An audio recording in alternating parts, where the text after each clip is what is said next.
Today, we are happy to be joined by Betsy Smith. Welcome, Betsy. Thank you. I'm happy to be here. I am excited that you're here as well. Betsy has been away from the area and then back again, and I was overjoyed that she found Powerful Women of the Gulf Coast again. She joined as a premier member, and we're just so excited to have you in our tribe, in our community, and supporting you in your business. Thank you. Betsy is an author, she's a speaker, and she's an advocate, and her company is L.Smith Consulting. And to give you some background information about Betsy, she's a powerful advocate, author, and speaker, and founder of L.Smith Consulting. After a 20-year career at Pensacola State College, Betsy started L.Smith Consulting, which has two major areas of focus: mentoring women to move from powerless to powerful, and also patient advocacy for family members and friends of patients in the healthcare system. She offers one-to-one mentoring, workshops, and mastermind groups. She's also the co-author of Second Blooming for Women, Growing a Life That Matters After 50. And she's currently writing the Patients Advocacy Handbook for Family and Friends, What to Do and How to Do It. Betsy is a professional speaker and has spoken locally, nationally, and internationally. Betsy and her husband, Jack Parkin, moved to North Carolina after Hurricane Ivan. She returned to Pensacola in 2019 after Jack's death in 2018. We do welcome you back, Betsy. Thank you. And I apologize that it wasn't under better circumstances, but we're glad to have you here. It feels good to be back home. Good. Yeah, good. Absolutely. Definitely. Well, tell me, founding your company, being back, and now having kind of two very different missions for your organization. Tell us, though, what is your why? I've been an advocate, Colleen, since the day my mother brought my baby sister home, who was 5 years younger than me, and said, "Betsy, this is your baby sister. You've got to take care of her." And I did. And I was a child of the 60s, so women's rights and women's advocacy was part of what I grew up with. Mm-hmm. And I was fortunate enough, after I finished my doctoral program at Texas A&M, that PJC at the time, now Pensacola State College, hired me as the Dean of Continuing Ed. And Charles Atwell, who was the man who hired me to make the path for women. I was the second woman on President's Council. I was that second down woman in Rotary in the early 90s. The token woman, right? I just had such fun, and I formed leadership programs for women in the college. I formed leadership programs for women in the community college system across the states. And really, the word empower rubs me the wrong way because we've overused it. But I've spent my entire life amplifying women's greatness and helping them understand their greatness and helping them know how to ask and get what they want. The second part, my new part of L.Smith Consulting, is Be Bold Advocates. And as you said, my dear Jack was diagnosed with cancer in 2014 and he died in 2018. And in those 4 excruciating years, I saw wonderful healthcare stories and I experienced horrific healthcare stories. And I realized that not everybody knew they could question the doctor. Not everybody understood they could do their own research. Not everybody understood you got to be there. You got to listen. Mm-hmm. If anybody's going to be in the hospital, you got to have one other person there because it's a 2-person at least job. And that's how Be Bold Advocates came about, and that's why I am writing the Patient Advocacy Handbook for family and friends. Mm-hmm. Because there are professional patient advocates, there are social workers, there are caseworkers, there are case managers. But this is for family and friends. This is for people who don't have a healthcare background, to give them the what to do and how to do it. Mm-hmm. Mm-hmm. I love that. Well, and I'm always such a big advocate of passion, and I know Denise talked about her passion, but your passion as well, Betsy. I think any business that you do, when you've either experienced it or you come from a position of passion, it's just amazing at how much more you can propel that organization. So for you to have just gone through this with your husband, and I can only imagine what those 4 years were like, for you to be able to take that information that you learned and pass it on to other people who have not been through that situation before, that has got to be gold for those people. It is, and it's very well received, and I do a lot of speaking about it. And a lady said to me recently, I just don't know how you can tell that story. And I said, I couldn't 2 years ago. Oh, I'm sure. But I can't not tell it now. Yeah. So that that people know there is a different way. And I'm as excited about speaking to people as I am writing the book. The book is a vehicle for me to get in front of people.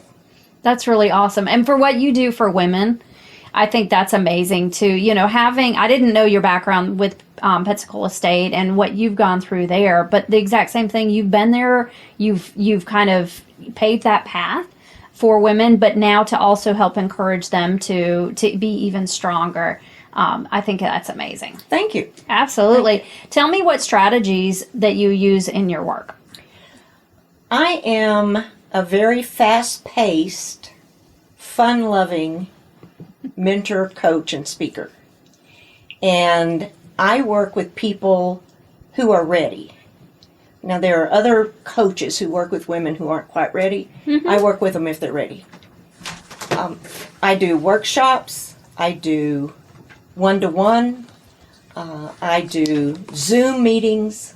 I use any vehicle that gives people the opportunity for them to learn from me and for me to learn from them.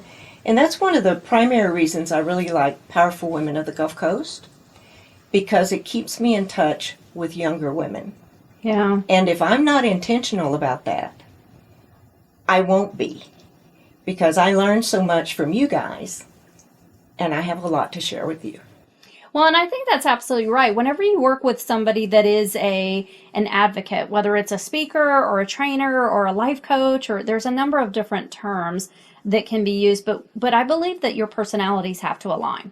And it doesn't take long for somebody to understand kind of how your personality is.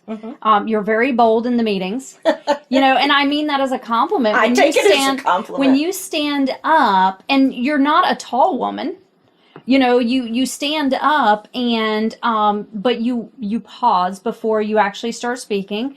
And when you speak at a higher volume than people are expecting.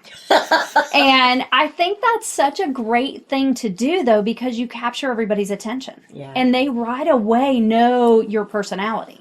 And if you're going to open up, when I was a financial advisor, I had to have people explain, all their financial bad habits. And that was tough to do. I always talked about it like you're going to pour your financial dirty underwear drawer on the table, and I'm going to pick through and look at everything. Well, you're doing that for women and for anybody that you're coaching and working with. Right. So they have to be comfortable enough to be able to open up to you. Right. And, some people get it. And some people are very uncomfortable, and that's okay. That's fine. The newest thing I've started, Colleen, is a mastermind group for women entrepreneurs. And I'm doing a pilot for 6 months with 6 women business owners. And after we get through this pilot and I fine-tune it, then I'll open it up to the public so that women business owners have a safe place to share concerns, to share successes, to share celebrations, not unlike Powerful Women, but on a more intimate basis. Absolutely. And I've heard from at least one of the women that you're working with, and they're saying amazing things about this mastermind. So that's really cool. Good. Well, tell me about your typical client. Who is actually your typical client? Typically, it's a female, 35 to 55 years old.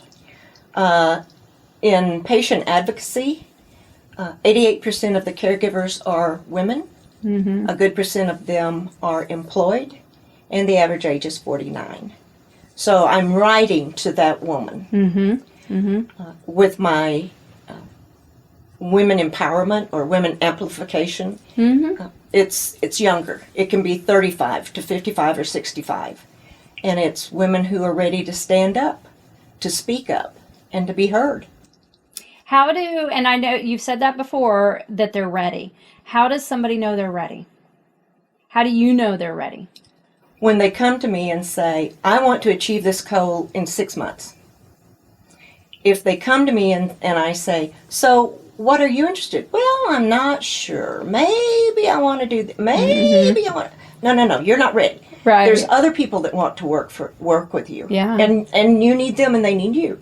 I want the person who comes in and say, I haven't had a promotion in 6 years. I'm ready for one. I want to ask for it.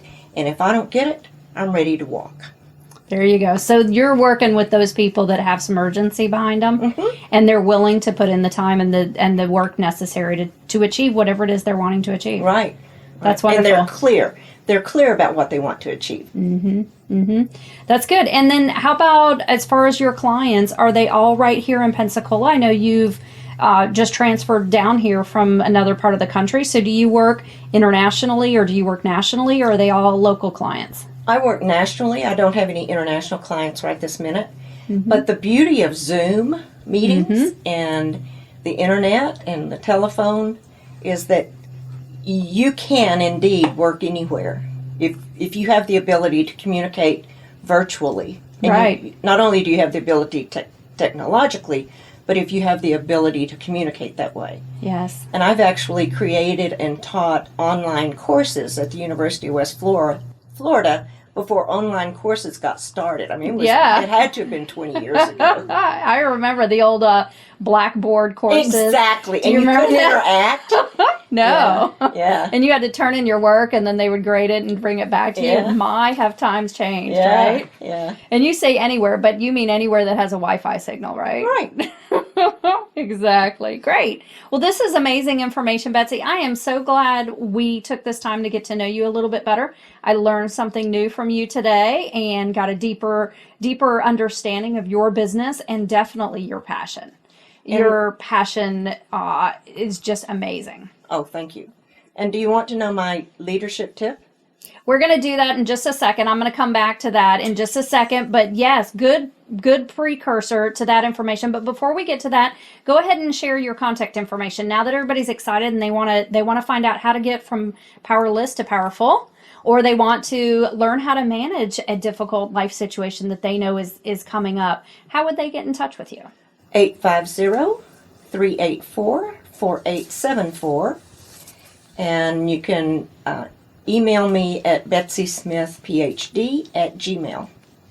Perfect. And we'll have all that information on both of the guests in our show notes. So if you're listening now and you missed that information, or you're not sure how Betsy spells her name, you spell it the traditional way, but I guess people could spell it differently. But don't worry about that. You can always check it out in our show notes and get that information. And now, Betsy, I'd love to hear your leadership tip. What is the very best leadership advice you've ever received? For women, Sure. if you don't want to be perceived as a bitch, stay out of leadership. That comes with the territory, doesn't it? That is a great piece of advice. We have yet to hear that on the show, but I am so glad you brought that to today's show. That is wonderful.